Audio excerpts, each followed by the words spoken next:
Hello friends, this is R P Verma. स्वागत करता हूं आप सभी का mother India law classes Sriganganagar में। जो LLB final year MGSU Bikaner के स्टूडेंट हैं, ये सेशन सिर्फ उनके लिए है।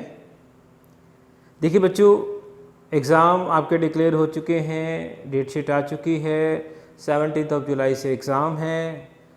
दो सब्जेक्ट सीआरपीसी और सीपीसी का जो सिलेबस है वो हम डिस्कस कर चुके हैं। अब आता है हमारा fourth paper, interpretation and legal language. तो देखिए, सबसे पहले तो ये जो पेपर है आपका, आप पैटर्न सेम है, 2 marks, 7 marks and 15 marks, and the whole syllabus has been divided into 5 units. तो बाकी जो फर्स्ट पेपर आपका जैसा हुआ था वैसे ही आपके बाकी पेपर्स भी होंगे। हाँ, ड्राफ्टिंग प्लीडिंग जो है उसमें थोड़ा चेंज रहेगा, बाकी आपका पैटर्न वही रहेगा। 5 units, 2 marks, 7 marks and 15 marks. तो जो 5 यूनिट्स है, अब पेपर में आपको 3 सेक्शंस मिलेंगे, section A, section B, section C. तो ये सेक्शन में भी जो 2 मार्क्स के क्वेश्चन आएंगे वो इन 5 यूनिट्स में से आएंगे। इसका मतलब एक यूनिट में से आपको 2 मार्क्स के 2 क्वेश्चन ऑब्वियसली मिल जाएंगे। ठीक है, इसी तरह से जो 7 मार्क्स के अंदर है तो वो आपको और में मिलते हैं, यानी कि अथवा में। तो 2 क्वेश्चन आपको हर यूनिट में से मिल जाएंगे। और जो आपका सी सेक्शन है जिसमें 15 मार्क्स का है, तो एक यूनिट में से आपको एक क्वेश्चन मिल जाएगा। तो यही एविडेंस में है, यही सीआरपीसी में है, यही सीपीसी में है। तो पैटर्न में कोई प्रॉब्लम नहीं है, आपका एज इट इज़ रहेगा। इस पेपर में जो सबसे बड़ी बच्चों की जो इच्छा रहती है जानने की, अभी आज भी सुबह भी कुछ बच्चों की कॉल्स आई, मैसेजेस आए हुए हैं। बच्चों को ये डाउट रहता है, स्पेशली जो हिंदी मीडियम के स्टूडेंट्स हैं, उनको ये डाउट रहता है कि सर क्या ये पूरा पेपर ही हमारा इंग्लिश में होगा या हिंदी के स्टूडेंट्स के लिए इसमें कुछ हटके है। तो देखिएगा बच्चों, जो हमारा पेपर है उसकी फर्स्ट और सेकंड यूनिट जो है ये आपकी इंटरप्रिटेशन यानी कि निर्वचन से जुड़ी हुई है। और उसके बाद में जो यूनिट 3rd, 4th और 5th जो है ये आपकी लीगल लैंग्वेज का पार्ट है। तो जो बच्चे हिंदी मीडियम के हैं, समझिएगा मेरी बात, जो बच्चे हिंदी मीडियम के हैं उनको इंटरप्रिटेशन के जो क्वेश्चन अटैम्प्ट करने हैं वो आपको अपनी हिंदी लैंग्वेज में ही अटैम्प्ट करने हैं। उसके लिए प्रेशर नहीं है आप पे कि आप उनको भी इंग्लिश में लिखो, पर जो इंग्लिश का पार्ट होगा सिर्फ वही आपको इंग्लिश में अटैम्प्ट करना है। तो चलिए बच्चों, हम बात करते हैं इसके सिलेबस की। तो टोटल 5 यूनिट्स हैं हमारी। फर्स्ट और सेकंड यूनिट जो है वो आपकी इंटरप्रिटेशन से रिलेटेड है। इसकी एक वीडियो मैं तैयार कर चुका हूँ, कुछ पार्ट उसका ड्यू है, वो मैं जल्दी ही पोस्ट करूँगा। इंटरप्रिटेशन कंस्ट्रक्शन का मीनिंग क्या है, बेसिक रूल्स क्या हैं, एक थोड़ा सा जितना मुझे लगा मैंने कोशिश की है एक्सप्लेन करने की, तो वो आपको जल्दी पोस्ट करूँगा। तो आप देखिएगा, इसके अंदर जो फर्स्ट और सेकंड यूनिट है हमारे, ये इंटरप्रिटेशन से रिलेटेड है। तो इसका मतलब ये हुआ कि जब हम 5th यूनिट की बात करते हैं, मतलब सी सेक्शन की बात करते हैं 15 मार्क्स के क्वेश्चंस की, तो वहाँ पे अपने को पता है फर्स्ट यूनिट में से, सेकंड यूनिट में से, 3rd, 4th सब में से एक क्वेश्चन मिलेगा। और उन 5 क्वेश्चंस में से आपको 3 क्वेश्चंस करने होते हैं। तो आपके 2 क्वेश्चन तो इंटरप्रिटेशन के मिल जाएंगे।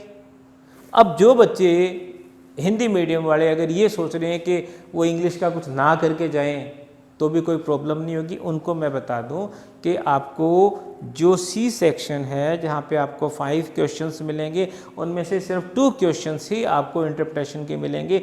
तीसरा क्वेश्चन आपको लीगल लैंग्वेज का अटैम्प्ट करना ही पड़ेगा। इसका मतलब हम इंग्लिश का पार्ट छोड़ नहीं सकते। पेपर का जो सेटअप है वो इसी तरह का है कि आप के जो 5 क्वेश्चन हैं उनमें से आपको 2 क्वेश्चन ही इंटरप्रिटेशन के मिलेंगे, बाकी 3 क्वेश्चन आपको 3rd, 4th और 5th यूनिट में से मिलेंगे। तो ये आपका सारा इंग्लिश का पार्ट है। तो फर्स्ट यूनिट के अंदर आप देखिएगा हमारे पास जो चैप्टर्स हैं, जो टॉपिक्स हैं, पहला है आपका meaning of interpretation and construction, यानी कि निर्वचन और अर्थान्वयन का मतलब क्या है और निर्वचन जो है वो कितने प्रकार का होता है। तो एक क्वेश्चन आपका जनरल क्वेश्चन आपका ये बनेगा। उसके बाद में लिटरल या ग्रामेटिकल रूल, जिसको अपने शाब्दिक या व्याकरणिक व्याख्या भी बोलते हैं, दूसरा आपका लिटरल रूल है। तीसरा गोल्डन रूल, जिसे अपन स्वर्णिम नियम भी बोलते हैं। फिर है आपका रूल ऑफ मिस्चीफ, यानी कि रिष्टि का नियम। फिर है आपके पास इंटरनल एड्स, एक्सटर्नल एड्स। जैसे कोई एक्ट है, अगर उस एक्ट के किसी प्रोविज़न में कोई प्रॉब्लम आ रही है, उसका इंटरप्रिटेशन करना है, तो उस एक्ट के अंदर ही हम टाइटल देखें, हम हेडिंग्स देखें, हम प्रोविज़ो देखें, हम एक्सप्लेनेशन देखें, हम उस पर्टिकुलर सेक्शन की लैंग्वेज देखें, उसके अंदर जो डेफिनेशन क्लोज दिया हुआ है, इंटरप्रिटेशन क्लोज दिया हुआ है, हम वो देखें। तो उस एक्ट के अंदर से ही अगर हमें हेल्प मिल रही है, हमें का मतलब कोड को, then it is called internal aids. और अगर हम उस एक्ट को छोड़ के किसी दूसरे कानून में जाते हैं, जैसे an agreement with minor is void, अब अगर वॉइड को डिफाइन करना है तो इंडियन कॉन्ट्रैक्ट एक्ट में ही मिल जाएगा सेक्शन 2 के अंदर, तो वो आपका इंटरनल ऐड हो गया। लेकिन अगर अपने को ये देखना है कि माइनर कौन है, तो फिर आपको इंडियन मेजॉरिटी एक्ट 1875 आपको वो देखना पड़ेगा। तो इंडियन कॉन्ट्रैक्ट एक्ट से आपको बाहर जाना पड़ेगा, तो वो आपका क्या हो गया, एक्सटर्नल ऐड। इसी तरह से जैसे डिक्शनरी मीनिंग अगर अपने को देखना है तो क्या हो गया, एक्सटर्नल ऐड। कोई पार्लियामेंट्री डिबेट हमें पता करनी है तो क्या हो गया, एक्सटर्नल ऐड। तो जो फर्स्ट यूनिट है बच्चों, इसके अंदर आपके पास meaning, literal rule, golden rule, rule of mischief, internal aid and external aid. 1 2 3 4 5 and 6, these 6 topics are very important part. ठीक है, अब यहाँ पे भी मैं आपको बता दूं बच्चों कि जो इनका जो मीनिंग है, जैसे गोल्डन रूल का जो मीनिंग है या लिटरल रूल का जो मीनिंग है, ये मीनिंग आपका जो है वो ज़्यादा से ज़्यादा कोई हाफ पेज में कवर हो जाएगा। इन क्वेश्चंस को आपको सिर्फ और सिर्फ केसेस के थ्रू समझाना है। जैसे अपन ने फर्स्ट ईयर में लॉ ऑफ टॉर्ट्स पढ़ा था, अगर आपको याद हो, अपकृत्य की विधि है ना, तो वहाँ पे हमने सारे क्वेश्चंस जो है वो केसेस के थ्रू समझाए थे। इसी तरह से आपको यहाँ पर भी केसेस से ही काम चलाना पड़ेगा।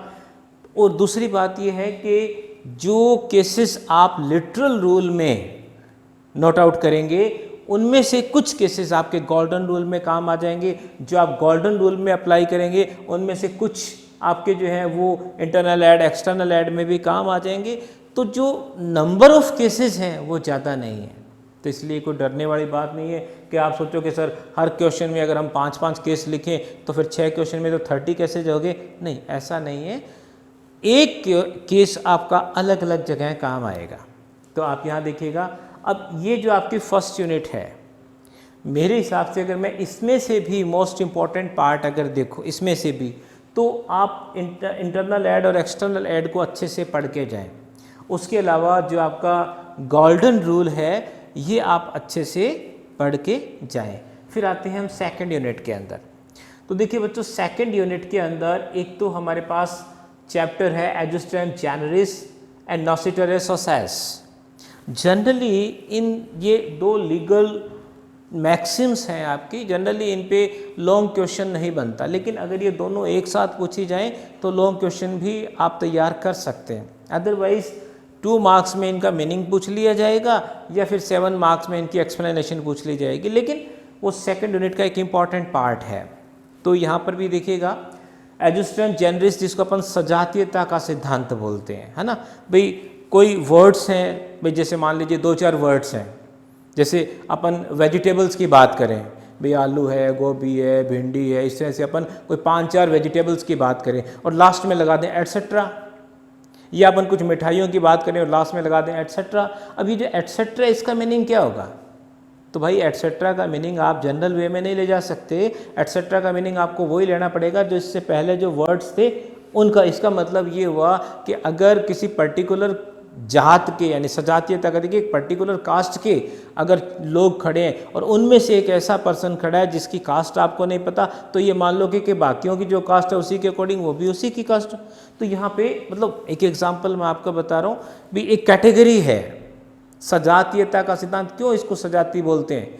भाई जिस जात के पहले, इसका मतलब जिस कैटेगरी के पर, यहाँ जात का मतलब मनुष्यों की जात से नहीं है, या जात का मतलब जो प्रॉपर्टी है उसके क्लासिफिकेशन से है। तो जो आपका जनरल वर्ड है उसका मीनिंग आपको वही लेना पड़ेगा जो उससे पहले वर्ड्स हैं।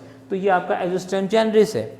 इसी तरह से नोसिटोरियस सोसिस, सोसिस का मतलब आप ये समझ लीजिएगा सोसाइटी भी एक एक्ट जो है उसके अंदर कोई वर्ड है, ठीक है। अब वो उस वर्ड का मीनिंग हमें क्लियर नहीं हो रहा, तो आप देखो उस वर्ड को कहीं उस एक्ट में आगे किसी प्रोविज़न में, पीछे किसी प्रोविज़न में डिफ़ाइन किया हुआ है क्या, या इस वर्ड को किसी आगे किसी प्रोविज़न में, पीछे किसी प्रोविज़न में यूज़ किया गया है और वहाँ इसका क्या मतलब है, तो वही मतलब इसका इस सेक्शन में भी होगा। तो आगे पीछे हम कहीं भी देखें then it is called noscitur सोसिस।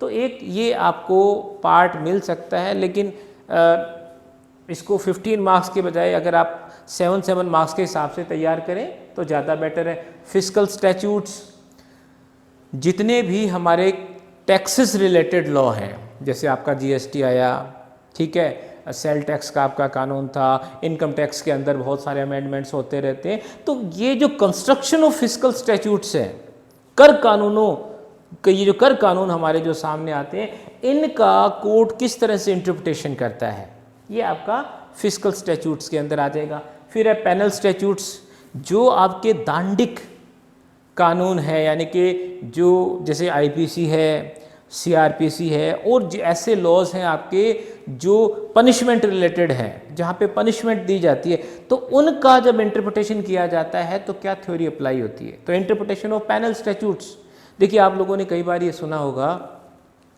कि अगर किसी मामले में डाउट है तो उस डाउट का फ़ायदा हमेशा अक्यूज्ड को मिलता है। इसका मतलब कोर्ट जब भी किसी को पनिश करता है तो बेसिक कंडीशन यही रहती है कि बियॉन्ड डाउट उसका अपराध प्रूव हो जाए।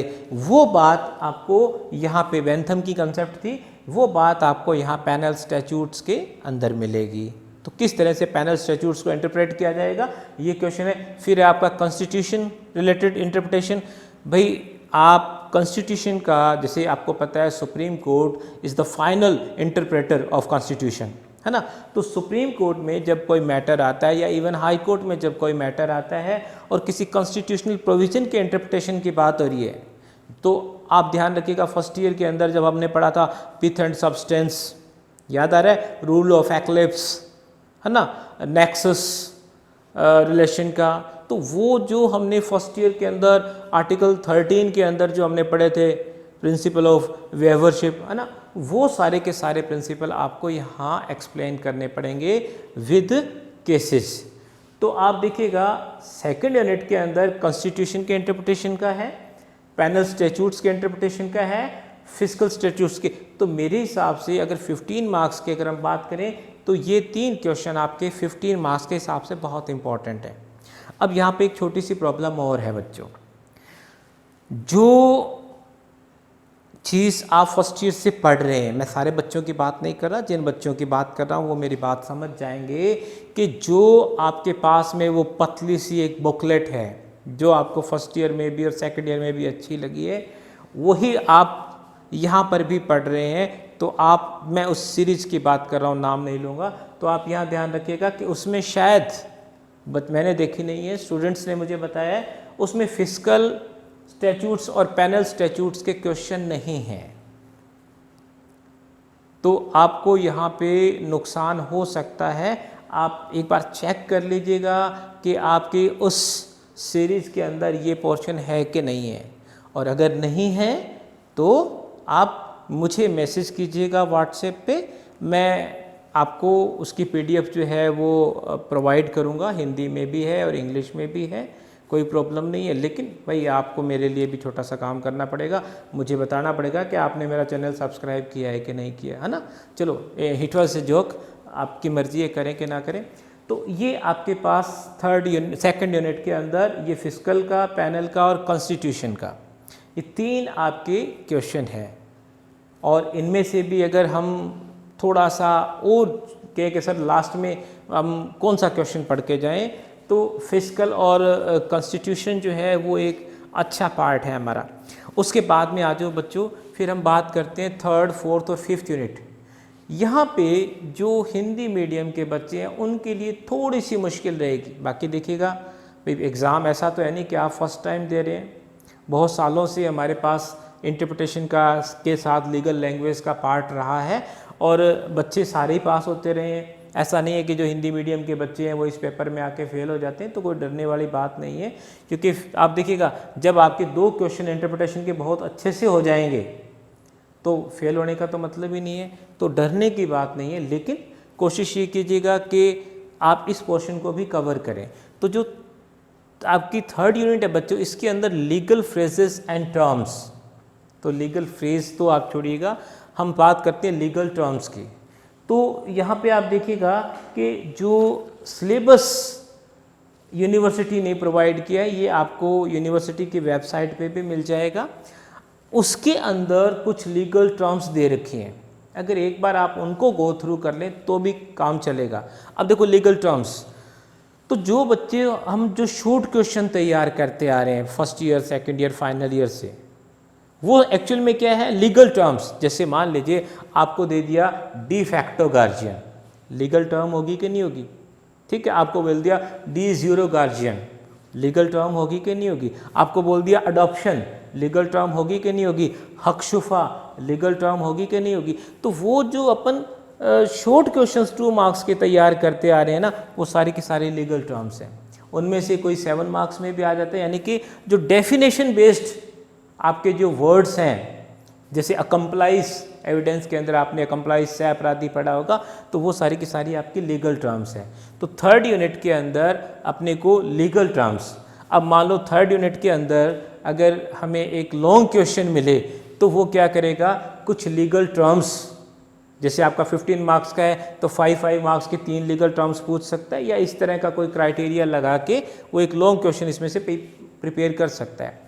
उसके बाद में पेयर ऑफ वर्ड्स, तो पेयर ऑफ वर्ड्स के अंदर कोई लॉन्ग क्वेश्चन तो नहीं बनेगा, जैसे अपन बोलते हैं ब्रेड एंड बटर, है ना, तो इस तरह से अपन 2 वर्ड बोल रहे हैं तो वो पूछ सकता है, इनका मीनिंग पूछ सकता है और इनको किसी सेंटेंस में कैसे यूज़ करना है ये भी पूछ सकता है। 1 वर्ड, जैसे अपने एक लाइन आपको दे दी जाएगी और आपको एक सिंगल वर्ड उसमें यूज़ करना पड़ेगा, जैसे who helps you in the court, witness जो होता है आपका वो हेल्प करता है ना, तो एक लाइन आ जाएगी who Yeats very much, glutton बोलते हैं जिसको।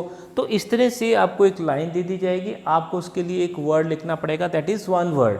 तो यहाँ पर भी मेरे को नहीं लगता कि अपने को कोई लॉन्ग क्वेश्चन मिलेगा, पेयर ऑफ वर्ड्स में भी मुझे नहीं लगता कि कोई लॉन्ग क्वेश्चन आपका बनेगा, लेकिन लीगल टर्म्स, कुछ लीगल टर्म्स मिला के एक लॉन्ग क्वेश्चन आपके लिए तैयार हो सकता है। अब आ जाइए 4th यूनिट के अंदर। 4th यूनिट के अंदर आपके पास लैटिन मैक्सिम्स हैं। अब यहाँ पर भी आप देखिएगा कि कोई ऐसी मैक्सिम जो है वो आपसे नहीं पूछी जाएगी जो आपने कभी पढ़ी ना हो। जैसे अपन ने 1st ईयर में पढ़ा था क्यू फेसिट एलियम फेसिट पर्सी, है ना, जो एजेंसी का चैप्टर था, वाइकेरियस लायबिलिटी के अंदर भी ये कंसेप्ट थी। इसी तरह से risk prima facie passes with ownership, इस तरह से कुछ लैटिन मैक्सिम्स हैं आपकी।